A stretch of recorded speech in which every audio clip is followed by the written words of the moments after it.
पंडालमध्ये पूर्ण पावसाचं पाणी, पूर्ण पंडालमध्ये झोपलेले लोक सगळे उठून बसलेले आहेत. सगळे उठून बसले, पाप बिचारे. पूर्ण भरलेलं आहे पाणी नदीसारखं.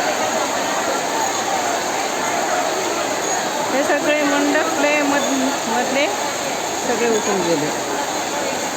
किती दुर्दशा. थोडंसं कुठे होतं तुमचं जागा? जागा कुठे होतं तुमचं? इकडं पूर्ण हे झालं, पाणी झालं. तुमचं कुठं होतं ताई जागा? हेच होतं का? पूर्ण पाण्यानं भरलं ना. आता कसं झोपणार? आता काय करू? आता कुठं झोपायचं? कशी यायला? पूर्ण नदी म्हणजे जलाशय झालेला आहे इथं. पूर्ण जलाशय, संपूर्ण जलाशय झालेला आहे. किती बरं. आता इकडे पहा, तिकडे पाणीच पाणी.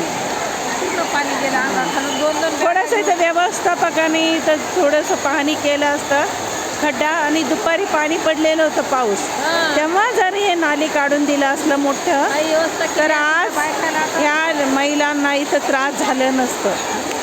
खूप खूप वयस्कर पण आहेत, ह्या काकू पण आहेत. काकू कुठून आलात तुम्ही? आम्ही सहस्रकुंडून आलो.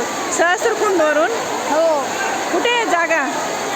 हा, जागा तुमची आता पुढे तिकडे पलायन करत आहेत. पुढे बसायची तुमची जागा हे जलाशयमध्ये.